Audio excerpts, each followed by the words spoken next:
Hola, ¿qué tal todos? ¿Cómo están? Bienvenidos a este programa especial organizado por RPP y 50+1.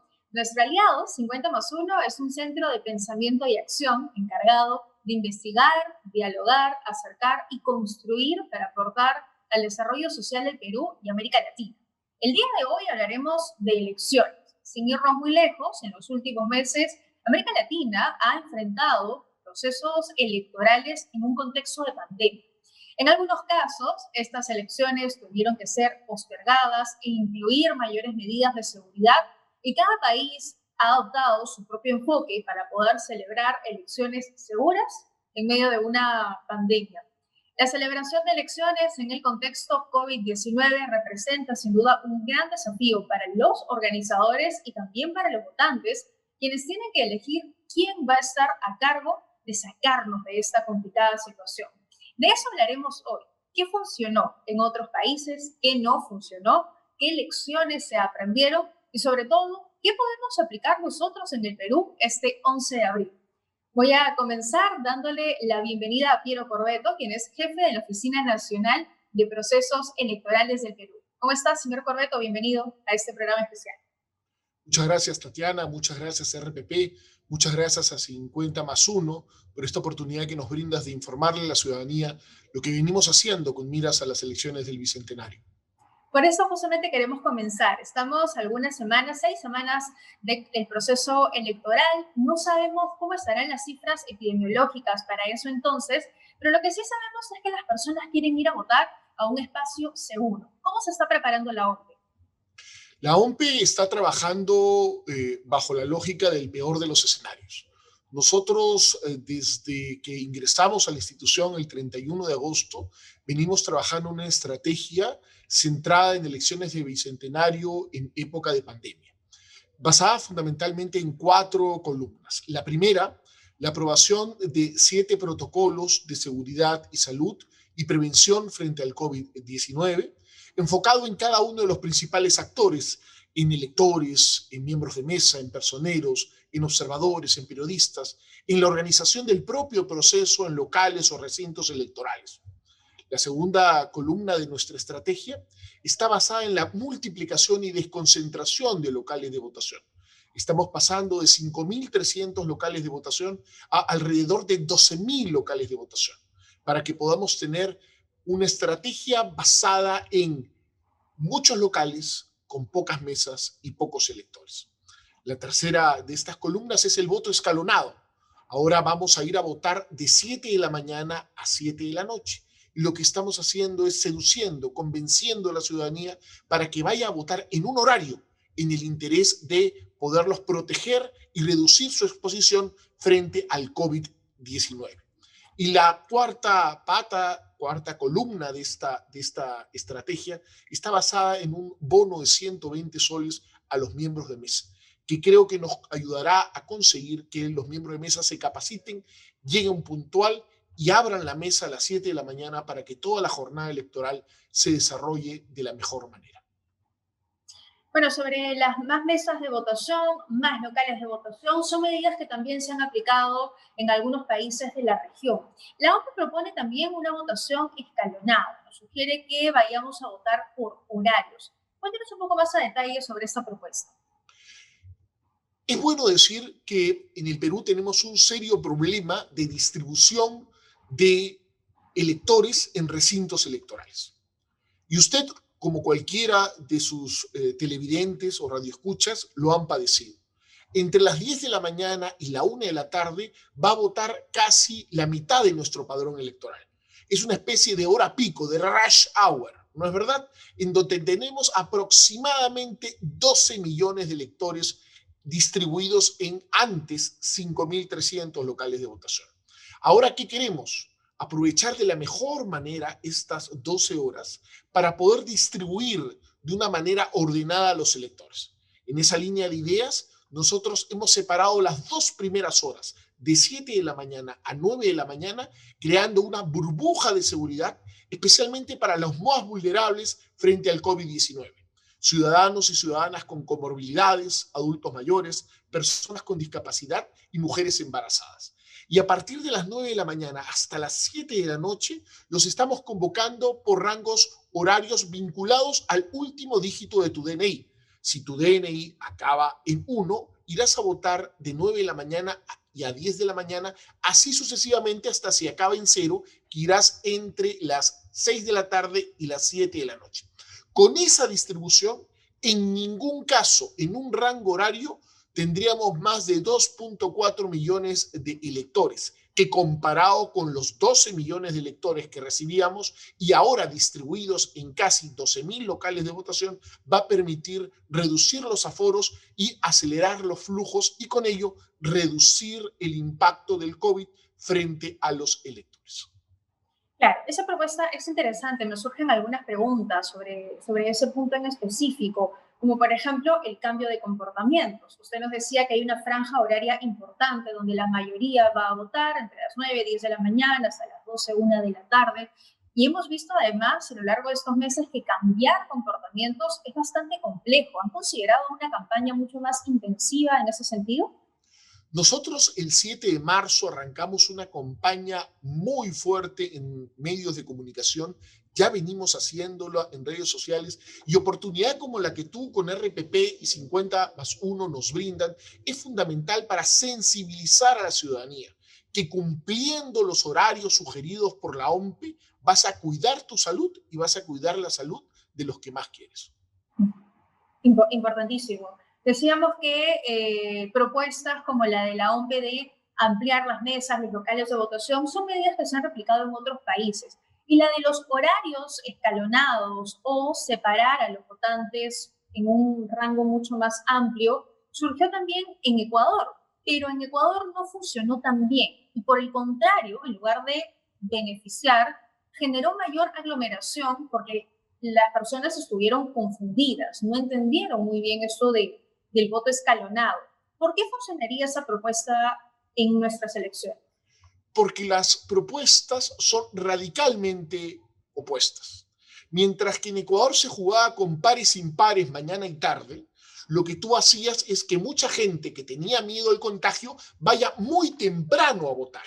Y eso generó una cantidad de colas y aglomeraciones que fue muy complejo poder administrar. Igual sucedió con los que tenían que ir en el horario de la tarde, que fueron más temprano, y eso permitió que recién al final del proceso electoral haya en algunos recintos electorales un mayor orden.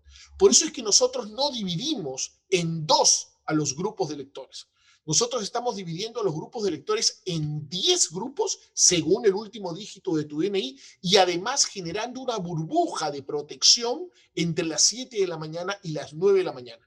Con un adicional, el horario de la jornada electoral en el Perú se ha ampliado, no se ha mantenido, se ha ampliado y se ha ampliado a 12 horas, de 7 de la mañana a 7 de la noche. Nosotros estamos convencidos que con el voto escalonado y el ordenamiento que nosotros hemos brindado, la elección va a poder correr sin ningún inconveniente y los ciudadanos van a ir con total seguridad sanitaria a emitir su voto. Y cuando los votantes lleguen a los locales de votación, ¿qué estrategia están planteando para mantener el distanciamiento y reducir los aforos? Es fundamental tomar en consideración que los aforos se han reducido al entre el 30 y el 25% del aforo histórico de un local de votación. Eso quiere decir que van a encontrar a 1 de cada 4 electores de los que encontraba antes convocados al mismo local de votación. Con un adicional que es fundamental, yo diría hasta 2. En principio se van a encontrar con una organización electoral mucho más robusta, con nuevos roles que te van a tomar la temperatura, ordenar el pediluvio, que van a permitir que tengas acceso a alcohol en gel, que van a verificar que tengas la mascarilla bien puesta, que van a entregarte también la posibilidad de guiarte hasta orientarte hasta el lugar donde se encuentra ubicada tu mesa de sufragio y personal de OMPE que garantice el distanciamiento social al interior de las colas, al interior del recinto electoral. Eso para nosotros es fundamental para que pueda organizarse y funcionar de manera adecuada el proceso electoral a partir de ello. Y además hay que decir otra cosa, que esa reducción al 25% del aforo obedece a una medida adicional que es muy importante. En el Perú, tradicionalmente, se instalaban 2 mesas de sufragio por aula. Hoy día se instalará una, con 2 cabinas, para poder generar un flujo de lectores bastante más rápido. Y en el aula contigua, que también se instalaban 2 mesas de sufragio, ahora no vamos a instalar mesa de sufragio. Esta medida tiene por objeto instalar una mesa de sufragio por aula con aulas intercaladas. Por tanto, ahora no solamente se va a reducir el aforo, sino ese aforo reducido se está organizando de tal manera que garantice el distanciamiento social y que bajo ningún punto de vista existan este cruce de colas que hemos vivido en anteriores procesos electorales. Importante esta reducción, sobre todo tomando en cuenta el tiempo que pasan los electores en las urnas en este proceso electoral presidencial y congresal. Quería consultarle si es que también están considerando controlar no solo el local de votación, sino los exteriores, hacer un control mucho más amplio para evitar que las aglomeraciones, las colas se generen en los exteriores. Nosotros, al reducir los aforos, hemos reducido el número de mesas por local de votación. Ya no vamos a utilizar locales de votación con 300 o 350 mesas. Ahora no vamos a pasar de las 80, 90 mesas de sufragio por recinto electoral, que van a ser muy extensos esos recintos electorales. En esos casos venimos coordinando de una manera muy estrecha con la Policía Nacional, con el Comando Conjunto de las Fuerzas Armadas, con el general Astudillo y con los municipios para que también los serenazgos nos ayuden. Nosotros vamos a tener personal no solamente al interior del local de votación, sino fuera de él también, para que puedan ayudarnos en los flujos de ingreso y de salida. En esta oportunidad, además, en todos los locales de votación habrá una puerta de ingreso y otra diferente de salida, con lo cual nos permitirá tener un flujo mucho más ordenado al interior del centro de votación. Pero todo parece estar bastante claro en ese sentido. Pero ¿qué va a pasar después de las 7 de la noche, cuando ya se cierren las votaciones? Principalmente con el conteo de votos, para evitar que haya malos conteos, para evitar que haya acusaciones de fraude, como ha ocurrido, por ejemplo, recientemente con las elecciones de Ecuador. Sobre todo teniendo en cuenta que en estos momentos los resultados de las encuestas de intención de voto están muy ajustados. La ventaja o desventaja entre uno u otro candidato es realmente mínima. ¿Qué medidas se están tomando en ese sentido? ¿Cuándo o a qué hora la OMPE dará los primeros resultados? Hay 2 medidas que hemos tomado que son muy importantes. En el Perú hemos matado la caja negra. Ya no hay voto electrónico.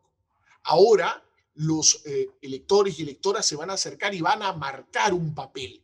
Y el papel queda como constancia. El papel va a estar ahí, la cédula va a estar ahí y los miembros de mesa van a contar los votos, van a escrutar los votos. Recuerde que la composición de las mesas de sufragio en el Perú es una composición cívica. Los 3 miembros de mesa que cumplen esa labor y sus 3 suplentes son elegidos al azar solo entre ciudadanos, ni entre burócratas ni entre afiliados a partidos políticos. Eso es una garantía. Esa garantía además se fortalece también con un segundo elemento que es fundamental, es que nosotros hemos además aprobado un protocolo para que los personeros de los partidos políticos que se acrediten ante las mesas tengan todas las facilidades y garantías sanitarias para cumplir con su labor. Nosotros no solamente estamos asegurando que los miembros de mesa tengan su kit de salud, su mascarilla, su protector facial, el alcohol spray, el alcohol en gel, sino además también tenemos un protocolo aprobado para los personeros. La presencia de los personeros en mesa es fundamental para fiscalizar el buen desarrollo del proceso electoral y nosotros promovemos, invitamos a que todos los partidos políticos puedan tener personeros en todas las mesas y fiscalicen el buen desarrollo del proceso electoral en cada una de las casi 87.000 mesas de sufragio. ¿Y tienen alguna hora más o menos donde puedan ya arrojar algunos resultados? El escrutinio va a terminar a las 7 de la noche. A partir de ahí el sufragio, perdón, va a terminar a las 7 de la noche. Y el escrutinio va a depender en muchos casos de fundamentalmente el número de votos preferenciales que pueda emitir cada ciudadano. Vamos a trabajar con 3 actas, una por elección, para fórmula presidencial, para Congreso de la República y para Parlamento Andino. Nosotros esperamos poder comenzar a replegar actas 2 horas, 2 horas y media después del cierre del sufragio, que consideramos que sería una hora apropiada para comenzar a replegar un primer grupo de actas de los recintos electorales, y esperamos a las 11:30 de la noche poder presentar el primer avance de resultados, que va a ser un avance absolutamente aleatorio a partir de las actas que vayan saliendo de cada una de las mesas de sufragio y que se encuentren más cerca a los 104 centros de cómputo, porque hay lugares donde el repliegue se hace en la madrugada, al amanecer, con la aurora, pero los que se encuentren en la zona urbana vamos a poder esas actas replegar de los recintos electorales de manera mucho más rápida. Muy bien, señor Corbeto, gracias. Tenemos que hacer una rápida pausa. Gracias por este primer lineamiento sobre cómo se está preparando la OMPE para este proceso electoral del 11 de abril. Pausa y regresamos en breve. Gracias.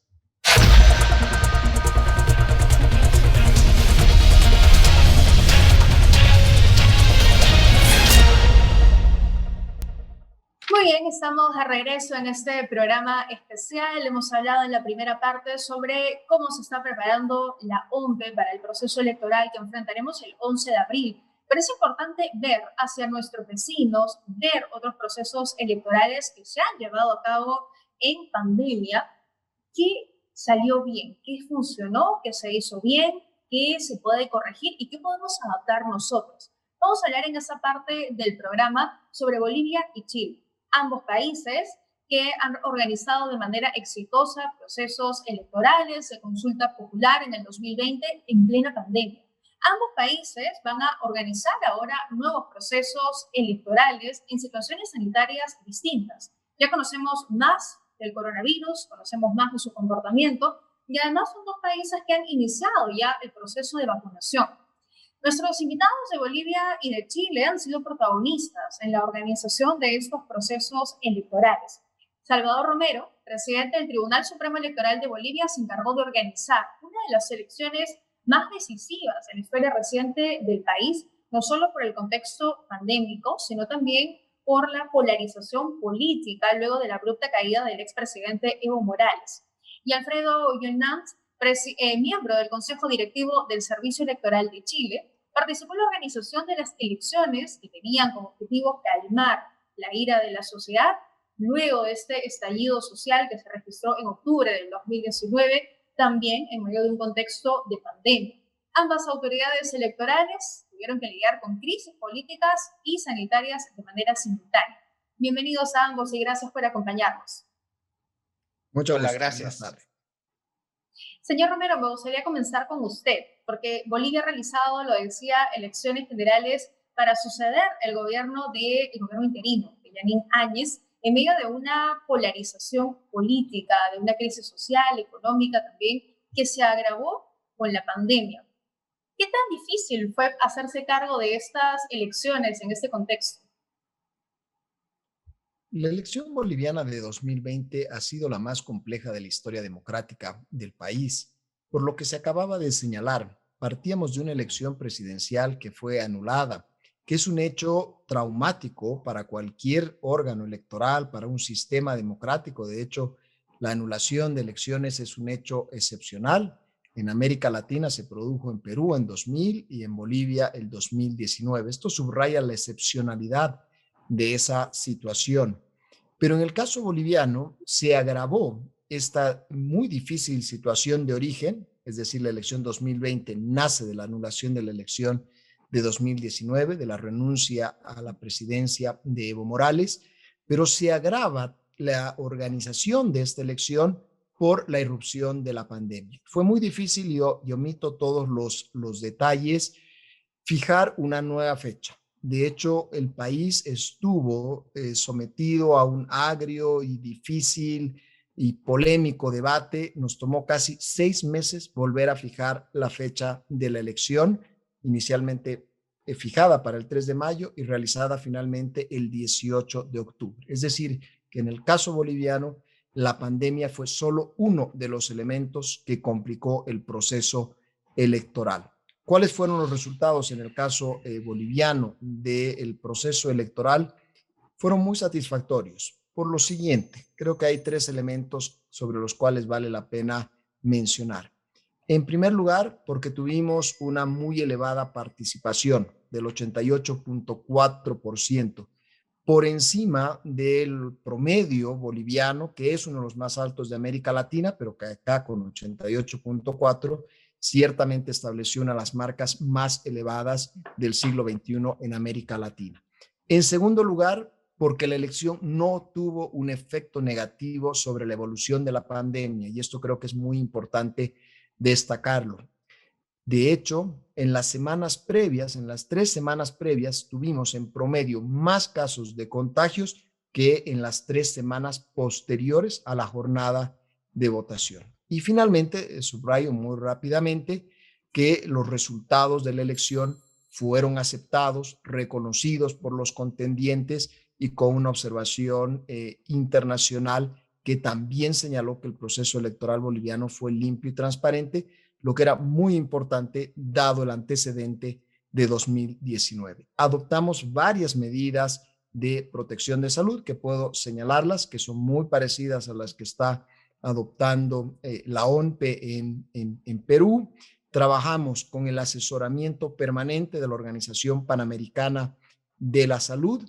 Aumentamos la cantidad de recintos, al igual que en Perú, aunque en una proporción mucho menor. En el caso peruano, por las explicaciones de Piero Corbeto, se está duplicando la cantidad de recintos electorales. En el caso boliviano aumentamos, pero en un porcentaje menor. Segmentamos también el horario de votación. En el caso boliviano, en 2, a partir del último dígito de la cédula de identidad. Las personas que tienen una cédula de identidad que termina entre 0 y 4 fueron a votar en la mañana. Aquellas personas cuya cédula de identidad termina entre 5 y 9, a partir de las 12:30 hasta las 5 de la tarde. Teníamos una jornada de votación que se amplió en 1 hora.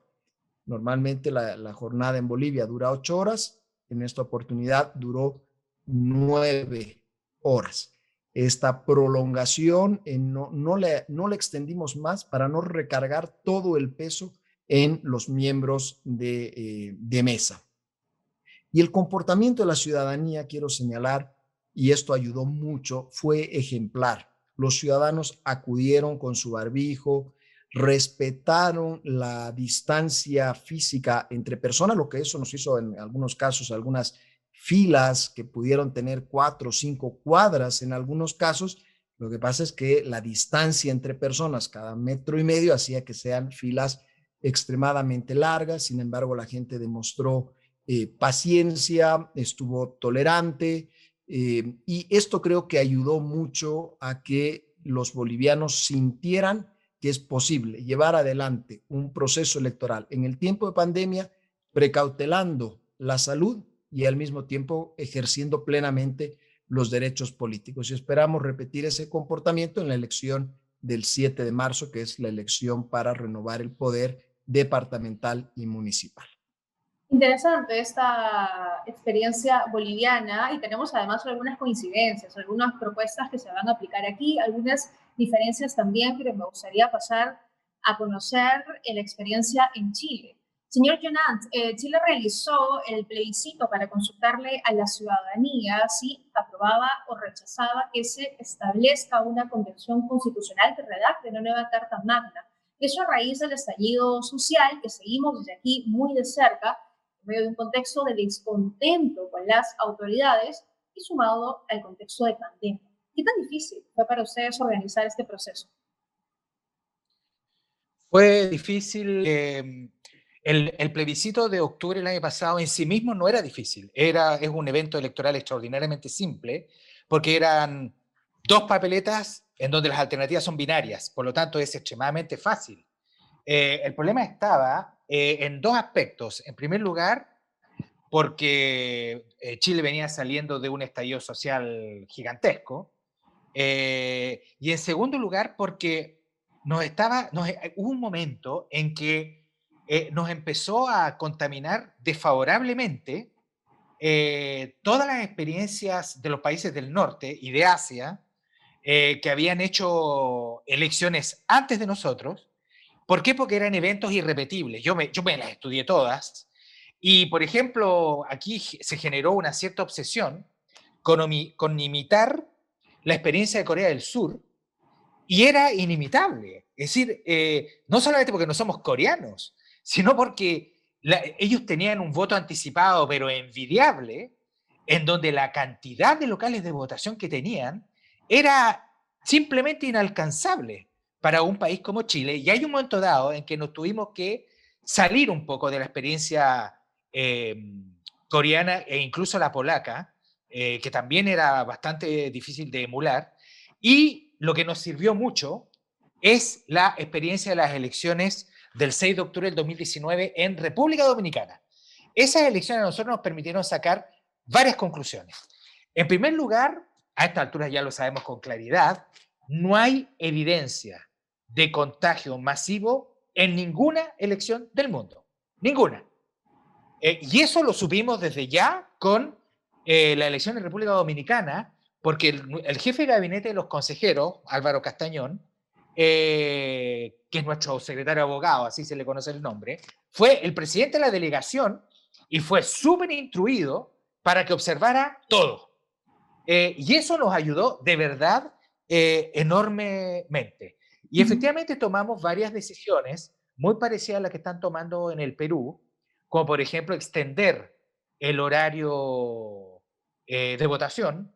Eso es una decisión muy importante, pero ¿saben qué elección sacamos muy importante del caso dominicano? Las cámaras secretas en Chile están cerradas con cortinas.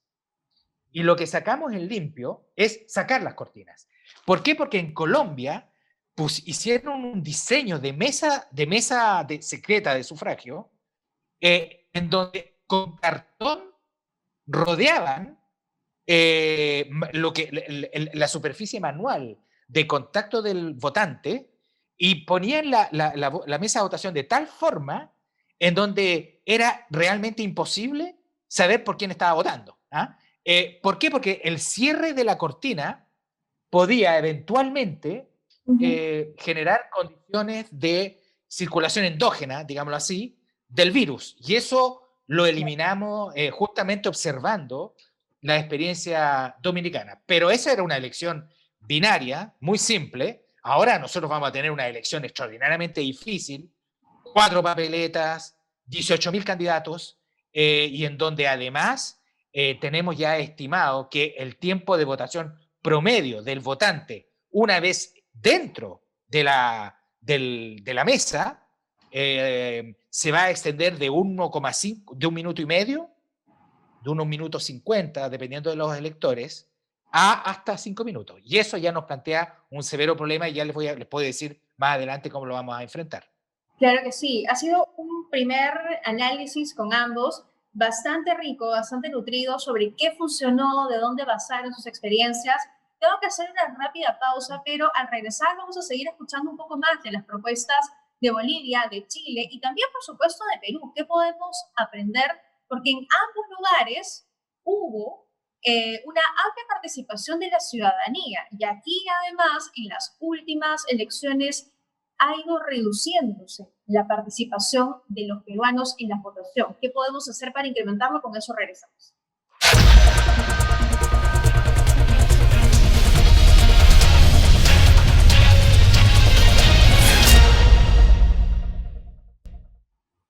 Estamos de regreso en este programa especial. Hemos escuchado en el bloque anterior las experiencias en elecciones de Bolivia, de Chile, en medio de una situación política, social compleja y, por supuesto, también en medio del contexto pandemia, que funcionó para ellos y ahora vamos a trasladarlo también al ámbito local, al plano peruano.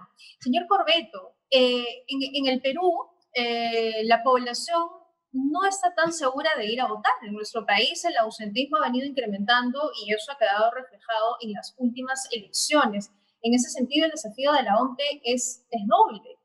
tiene que tomar en cuenta que de pronto algunas personas van a tomar como justificación la COVID-19 para no ir a votar. ¿Qué estrategia van a implementar para asegurar la concurrencia de los electores el 11 de abril? Creo que nos ha tocado un escenario, un contexto muy complejo, tanto a Salvador como a Alfredo, como a mí, para poder organizar un proceso electoral. Creo que los tres compartimos un contexto de crisis política. En el Perú arrastramos una crisis política hace varios años. En los últimos cambios de poder ejecutivo han generado una mayor desconfianza, una mayor desafección frente a la política.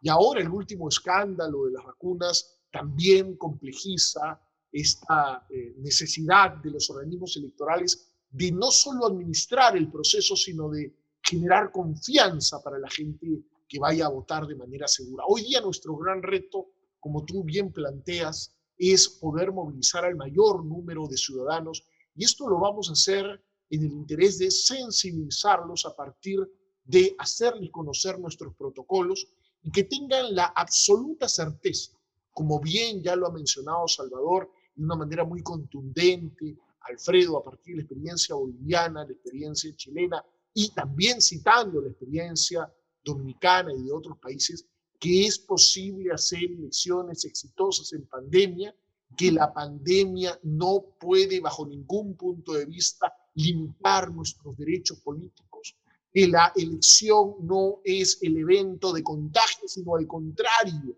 Está absolutamente demostrado que una elección no es un evento en el cual la gente se contagia, al contrario. Es mucho más seguro ir a votar que ir al mercado, es mucho más seguro ir a votar que visitar a un familiar o un amigo, ¿no es verdad? Y nosotros vamos a transmitir esa seguridad para que la gente vaya tomando conciencia y sobre todo generándose confianza. Claro. Y hay algo que es fundamental. Nosotros cuando llegamos a la institución, hace pocos meses, todavía no tenemos ningún semestre aquí, menos del 60% declaraba que quería ir a votar. En la última encuesta, muy cerca del 90% declara ir a votar.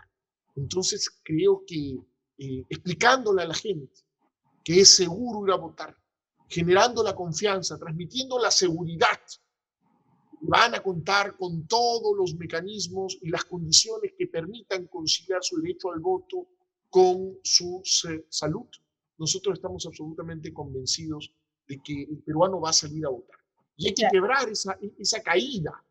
Recuerden, hoy 1 de cada 4 peruanos en territorio nacional no vota. Y peruanos que viven en el exterior solo vota 1 de cada 4. Por tanto, nuestro reto hoy es mayor. Y estamos absolutamente convencidos de que vamos a dar la alta participación boliviana, siempre siguiendo la línea de nuestro querido Salvador. Ahí la comunicación y las estrategias comunicativas que apliquen en las próximas semanas van a ser fundamentales. Señor Romero, dijo usted que parte de las dificultades que se presentaron fue a raíz de la postergación de las elecciones y que de hecho también se planteó en algún momento como posibilidad aquí, hasta hace algunas semanas nada más.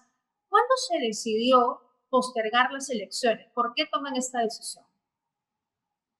En el caso boliviano, la postergación de la elección fue consecuencia de la llegada de la pandemia y en ese momento, cuando llegan o aparecen los primeros casos en el país, el gobierno decreta una cuarentena rígida con suspensión completa de actividades públicas y privadas. Y por lo tanto, en esas condiciones, estábamos a 45 días de la jornada de votación, era imposible poder continuar con las tareas preparativas del proceso que exigen un gran despliegue territorial. En ese momento hubo un consenso nacional de que había que postergar las elecciones. Eso no estuvo en discusión en ese momento. Estamos hablando de mediados de marzo del año pasado.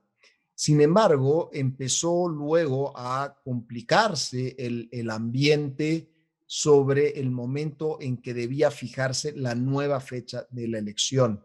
Y de hecho fue tan complejo este proceso que por supuesto no voy a entrar en los detalles porque sería muy extenso, pero baste con decir que se aprobaron 3 leyes para fijar la fecha de la elección. En un caso, el Tribunal Supremo Electoral tomó la iniciativa, que fue finalmente la que definió la fecha, fijándola para el 18 de octubre. Pero en principio estaba pensada para fines de julio, luego para el 6 de septiembre y finalmente para el 18 de octubre. Esto reflejó esta polarización, este conflicto social, político, pero también en cierta medida el temor de la población con respecto al impacto que podía tener la elección sobre la evolución de la pandemia. Muy bien, y en el caso de Chile, señor Jonat, ¿pasó lo mismo? ¿Tuvieron que enfrentar también los mismos problemas? Sí, yo creo que aquí hay problemas comunes en todas estas cosas. Chile también viene enfrentando desde hace ya muchos años una caída en la participación electoral. Ese es un fenómeno a esta altura bien mundial. Chile, si bien recuperó algo de la participación perdida en el último plebiscito, y realmente era relevante lo que estaba en juego en el plebiscito, era ni más ni menos que repudiar la constitución de Pinochet, pese a todo, estamos apenas en el 50,7%, si mal no recuerdo, de participación electoral y todavía no logramos, estamos recién rasguñando, pero todavía no logramos llegar a los 8 millones de votantes de un total de 14.900.000. Por lo tanto, estamos verdaderamente con un problema de participación. Ahora, lo que vamos a enfrentar ahora, esta es la elección más difícil de la historia electoral de Chile, la que vamos a enfrentar ahora en abril. Porque es muy compleja, 4 votos, y ahí yo le adelanto a Piero un problema, porque ustedes están transitando del voto, por lo que te entendí en la primera parte, Piero, están transitando del voto electrónico al voto manual. Eso es, de verdad, es un pequeño paso para los peruanos, pero un gran paso para el Perú. Copiando la frase de los astronautas de la Apolo 13, digamos.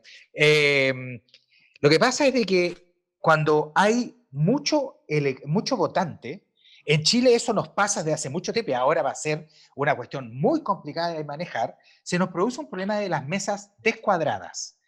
Vale decir que mesas en donde la suma de los votantes no corresponde a la suma de las personas que realmente votaron. ¿Por qué este problema matemático? Porque este es el problema de la votación manual. Es uno de los pocos problemas, esto se resuelve.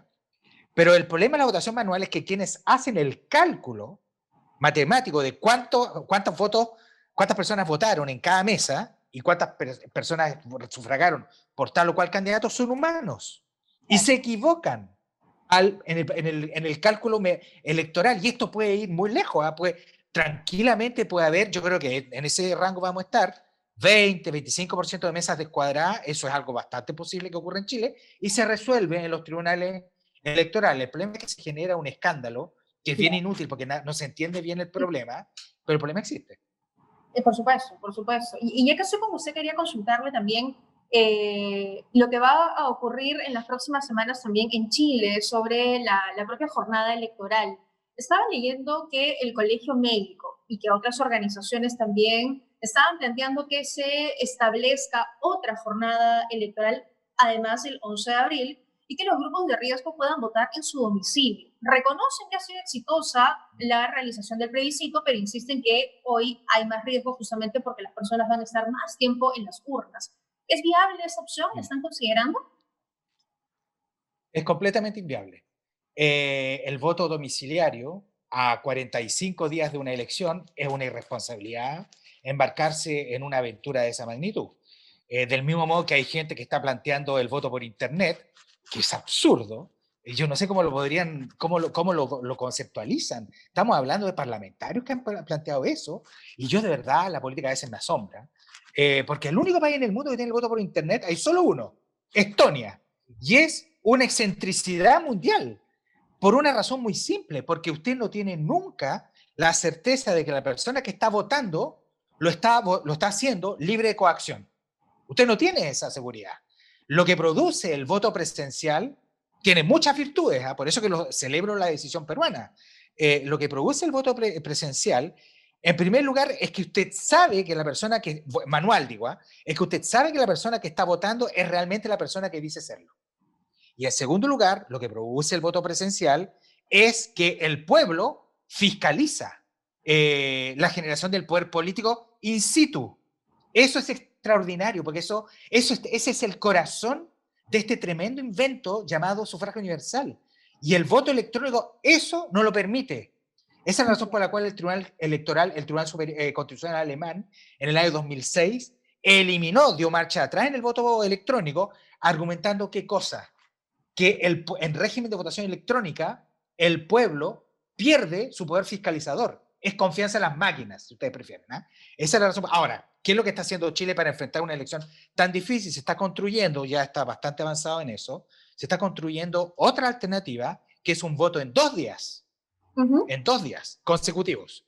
Y eso existe una alta probabilidad que eso termine ocurriendo. Es una reforma constitucional muy importante, pero ya hay bastante consenso de que eso debiese ocurrir, y ahí se plantean básicamente problemas de costos, se duplica el costo en muchos aspectos, pero bueno, la democracia no tiene precio, y además se plantea el problema de la custodia de las urnas de un día para otro, pero eso también tiene solución. De acuerdo. Tengo un minuto más, estamos casi finalizando este bloque, pero quería darle la palabra al señor Romero y nos diga qué cosa van a replicar en este nuevo proceso electoral, qué lecciones aprendieron, qué van a mejorar, qué no volverían a hacer. Con el asesoramiento de la Organización Panamericana de la Salud, definimos que se iban a mantener exactamente los mismos protocolos en la elección de marzo que los que tuvimos en octubre. Hubo una aprobación completa de los protocolos y de la manera como funcionaron. Por lo tanto, la recomendación fue mantener exactamente el mismo esquema, tanto más que ya la ciudadanía está familiarizada con el esquema que utilizamos. La innovación que tuvimos en 2021 fue que dimos lineamientos para el proselitismo que no habíamos dado en el proceso de 2020, es decir, dar propuestas a las organizaciones políticas de cómo llevar adelante la campaña de un modo seguro, y lo hicimos también con el asesoramiento de la Organización Panamericana de la Salud. Muy bien. Señor Corbeto, le regalo 10 segundos. ¿Va a tomar en cuenta algo de lo que hemos escuchado de las experiencias chilenas, bolivianas para ponerlas en práctica? Lo hemos tomado en cuenta. Nosotros tenemos una gran ventaja. Estamos haciendo elecciones luego de varios meses de que ya ha demostrado la capacidad extraordinaria de servir en Chile, del Tribunal Boliviano liderado por nuestro amigo Salvador Romero, elecciones en Brasil, elecciones en Uruguay, elecciones en Estados Unidos, en fin, tenemos 86 procesos electorales hoy de los cuales aprender. Nosotros, sobre la base de esa experiencia, de la experiencia fundamentalmente latinoamericana, hemos construido no solamente los 7 protocolos de seguridad en salud y prevención frente al COVID, sino hemos diseñado sobre la base de esa experiencia exitosa toda nuestra estrategia para sacar adelante las elecciones del 11 de abril. Muy bien, muchas gracias. Gracias a los tres también por haber compartido las preparaciones, las experiencias, lo que se viene para los 3 países en el ámbito electoral. Tengo que hacer nuevamente una pausa y volvemos para analizar esas propuestas. ¿Qué se pueden aplicar? ¿Cuál es la mejor estrategia? Con eso regresamos.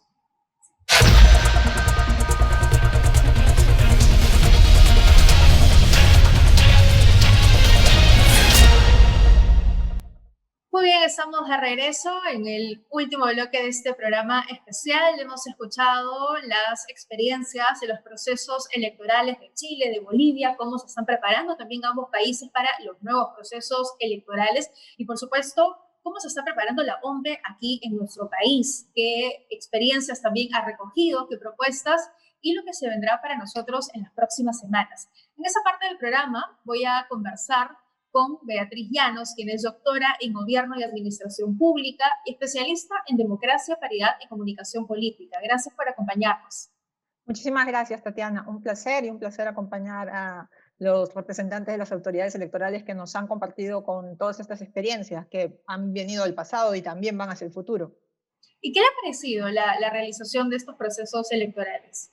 Bueno, yo creo que tenemos que ver los procesos en varias dimensiones, ¿no? Obviamente hemos conversado y hemos hecho mucho énfasis en los desafíos respecto de la bioseguridad que deben tener los procesos electorales. Es un aspecto muy importante, todo el tema que se ha mencionado respecto de la ampliación de los horarios, de la seguridad de los integrantes de las mesas electorales, se ha hablado también de los exteriores, de los recintos, se han hablado muchos aspectos muy importantes que tienen que generar confianza en el electorado de la necesidad de participar en estas elecciones.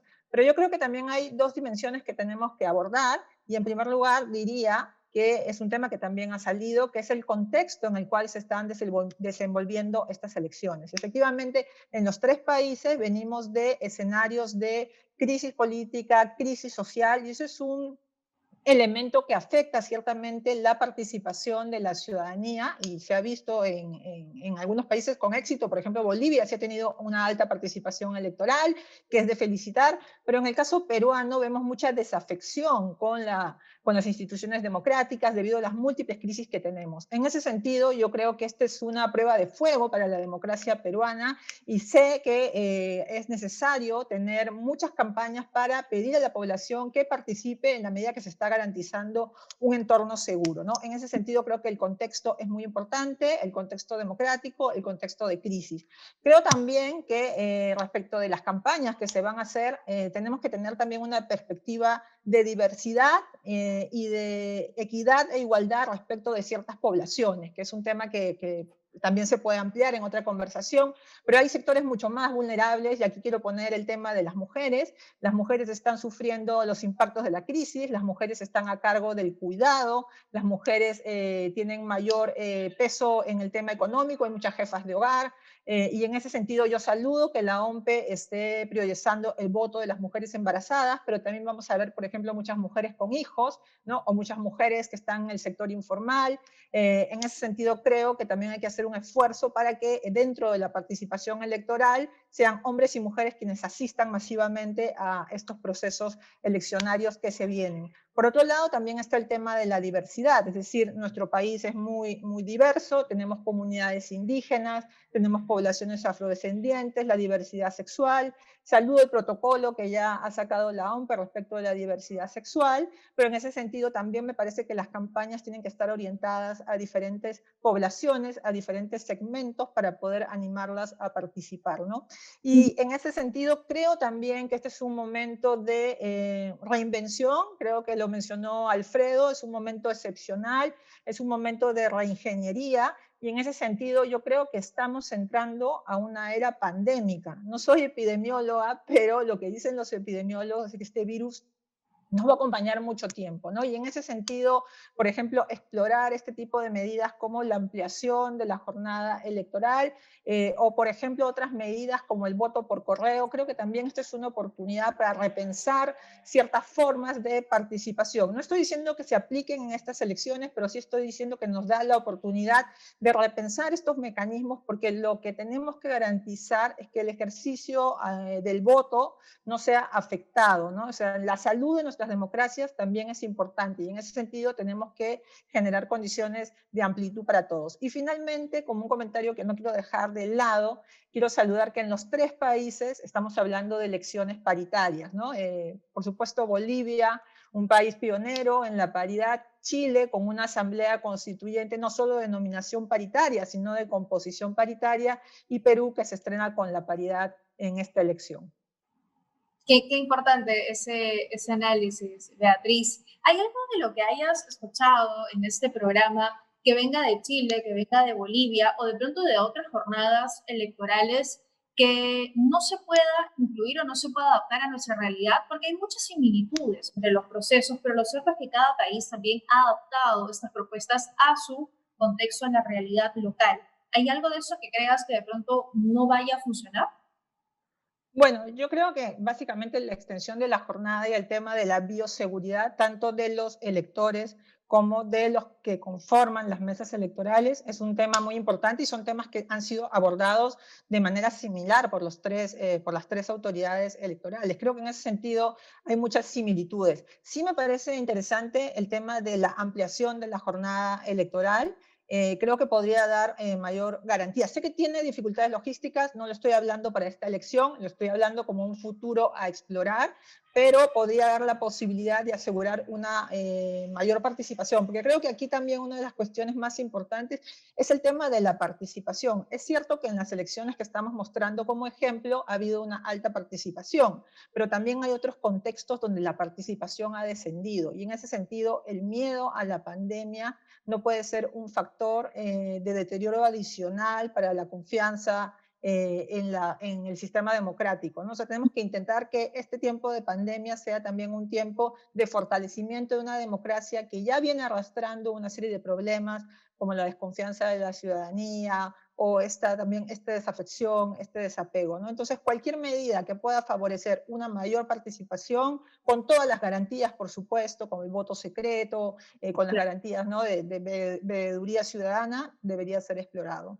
Y eso podría ocurrir aquí. Somos un ejemplo de esa disminución de la participación electoral. Ha ocurrido en las últimas elecciones y podría de pronto tomarse como excusa o como justificación la pandemia, la COVID-19, para no ir a votar.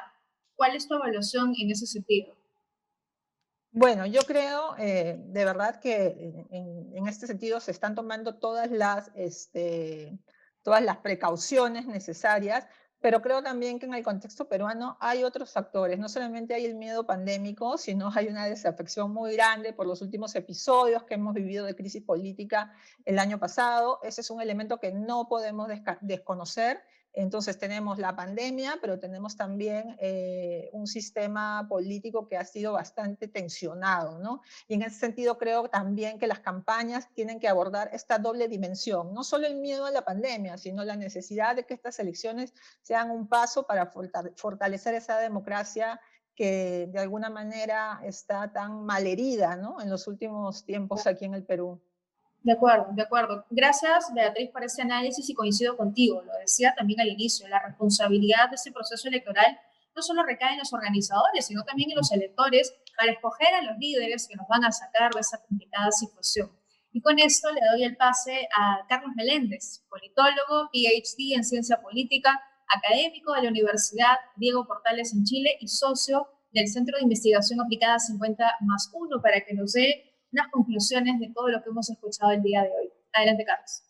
Sí, gracias, Tatiana, y gracias a RPP por acoger esta iniciativa. Básicamente, creo que ya lo han dicho los participantes en este foro.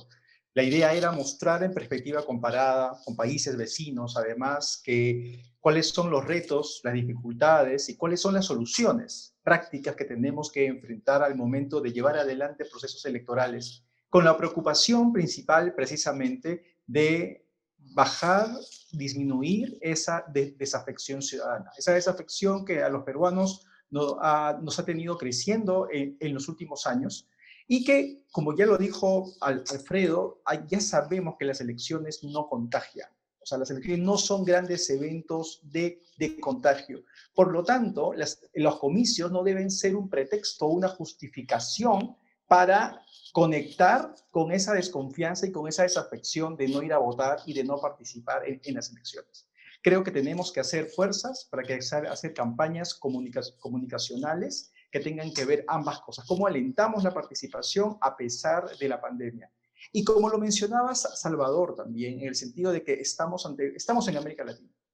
Y en América Latina tenemos crisis políticas, en América Latina organizar elecciones en medios de caídas de presidentes, en medios de cambios en el Ejecutivo, en medios de protestas sociales, es algo lamentablemente frecuente o lamentablemente es un hecho de la realidad. Y tenemos que afrontar también ese reto del contexto en el cual vivimos. Con esto lo que se ha querido es básicamente contribuir a conocer las experiencias de los países vecinos y, bueno, de alentar el debate y que se crean más espacios y foros de este tipo. Perfecto, Carlos. Muchísimas gracias por las conclusiones finales. De esta manera estamos llegando ya a la parte final del programa. Quiero agradecer especialmente a quienes nos acompañaron esta tarde. Piero Corbeto, jefe de la Oficina Nacional de Procesos Electorales del Perú; Salvador Romero, presidente del Tribunal Supremo Electoral de Bolivia; Alfredo Yunant, miembro del Consejo Directivo del Servicio Electoral de Chile; Beatriz Llanos, doctora en Gobierno y Administración Pública y especialista en Democracia, Paridad y Comunicación Política; y por supuesto a Carlos Meléndez y a todo el equipo de 50+1. Gracias a todos por habernos acompañado. también con su sintonía a todas las personas que siguieron este programa especial y no dudo que nos veremos en una próxima oportunidad. Hasta luego.